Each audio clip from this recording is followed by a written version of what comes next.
सध्या गोकुळमध्ये ठराव दाखल करण्याची रणधुमाळी सुरू आहे. पण या रणधुमाळीत असा काही ठरावांचा चक्रव्यूह समोर आलाय जी पाहून सामान्य दूध उत्पादकच नाही तर भल्या भल्या राजकीय पंडितांचीही डोकी चक्रावलेत. आज गोकुळच्या राजकारणात एक महाप्रश्न पडलाय. गोकुळमध्ये नेमक्या मतदान ठरावांची संख्या किती व नेमके ठराव आहेत तरी किती?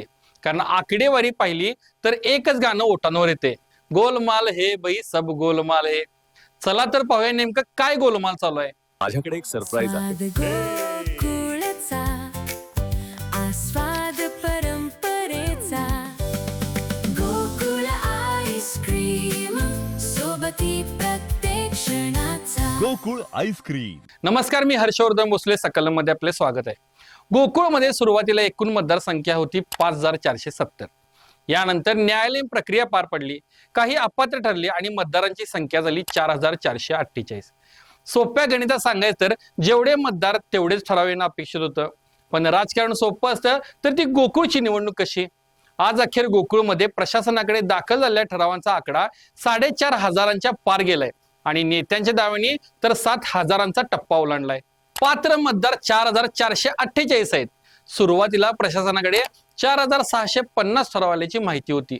ती संख्या वाढत 5533 वर गेली आणि आज प्रशासनाने प्राप्त ठरावांचा अधिकृत आकडा सांगितलाय 5629. विचार करा, मतदार आहेत 4500 आणि प्रशासनाकडे ठराव आले 5500. त्यामुळे हे वाढीव ठराव नेमके आले कुठून आणि गोकुळमध्ये नेमके खरे ठराव किती आहेत अशी मोठी शंका निर्माण झाली आहे. आता आपण पाहूया प्रत्येक गटाने स्वतःहून प्रकाशित केलेली आकडेवारी. ही आकडेवारी प्रशासनाने नाही तर स्वतः नेत्यांनी प्रसार माध्यमांमध्ये किंवा सोशल मीडियावर जाहीर केली आहे. सुरुवात करूया सत्ताधारी महायुतीपासून. पहिला आहे शिवसेना शिंदे गट, ज्यामध्ये आमदार चंद्रजित नरके, आमदार प्रकाश आंबेडकर, खासदार धैर्यशील माने, आमदार राजेंद्र पाटील यड्रावकर, माजी खासदार संजय मंडलिक, माजी आमदार सुजित मिंचेकर आणि माजी अध्यक्ष विश्वास पाटील यांचा गट येतो. यांनी दावा केलाय 1512 ठरावांचा. दुसरा गट आहे भाजप, ज्यामध्ये महाडिक गट आणि नरके गट येतो. यांचा दावा आहे 1431 ठरावांचा. तिसरा गट आहे तो म्हणजे जनसुराज्य पक्ष, यांनी दाखल केलेत 545 ठराव. चौथा गट आहे राष्ट्रवादी अजित पवार गट, ज्यामध्ये मंत्री हसन मुश्रीफ, माजी आमदार के.पी. पाटील, राहुल पाटील, माजी अध्यक्ष अरुण डोंगरे, माजी आमदार राजेश पाटील, सतीश पाटील गडिंग्लज, बाबासाहेब पाटील आसुर्लेकर, सुधीर देसाई आजरा, करण गायकवाड आणि बाळासाहेब खाडे हा गट आहे.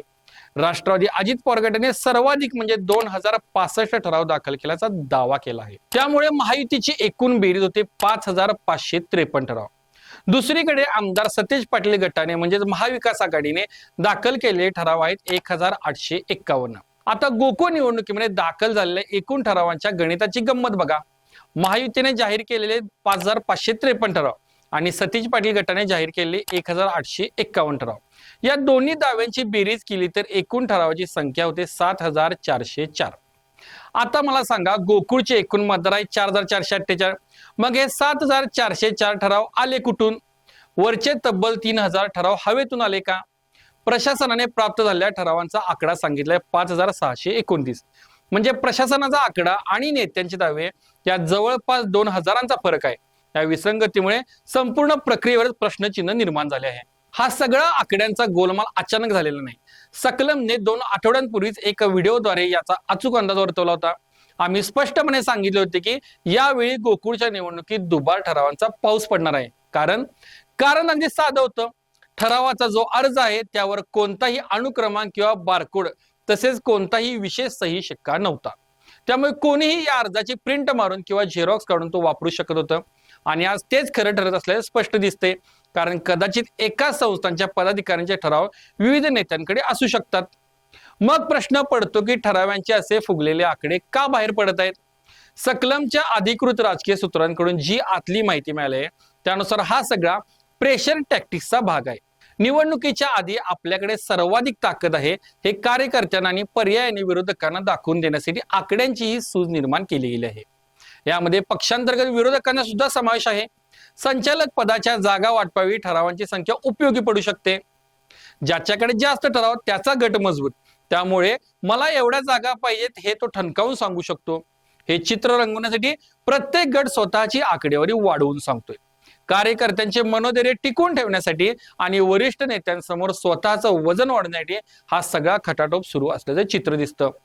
गोकुळची निवडणूक अनेक वर्षांपासून जवळून पाहणाऱ्या राजकीय जाणकारांच्या मते कोल्हापूरमध्ये अशी राजकीय ईर्ष्या पहिल्यांदाच पाहायला मिळाली आहे. या राजकीय साठमारीत ठराव दाखल करण्याच्या प्रक्रियेला आता अक्षरशः बाजारू स्वरूप आलं आहे.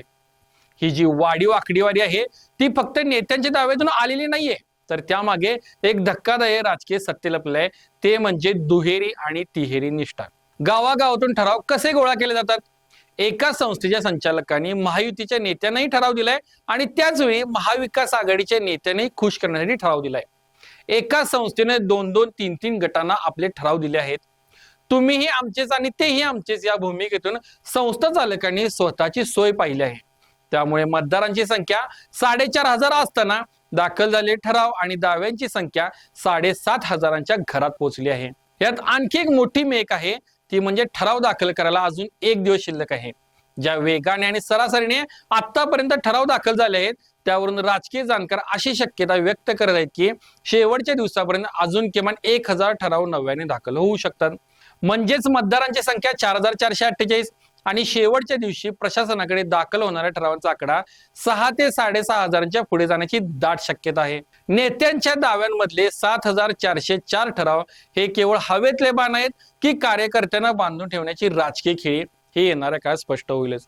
गोकुळच्या चालल्या ठरावांच्या या सब गोलमाल राजकारणाबद्दल तुम्हाला काय वाटतं? या फुगवलेल्या आकड्यांची राजकीय खेळी निवडणूक लांबणीला कारण ठरू शकते का? तुमच्या प्रतिक्रिया आम्हाला कमेंट बॉक्समध्ये नक्की सांगा. व्हिडिओ आवडला असेल तर लाईक करा आणि जास्तीत जास्त शेअर करा. भेटूया पुढच्या व्हिडिओमध्ये लवकरच. धन्यवाद.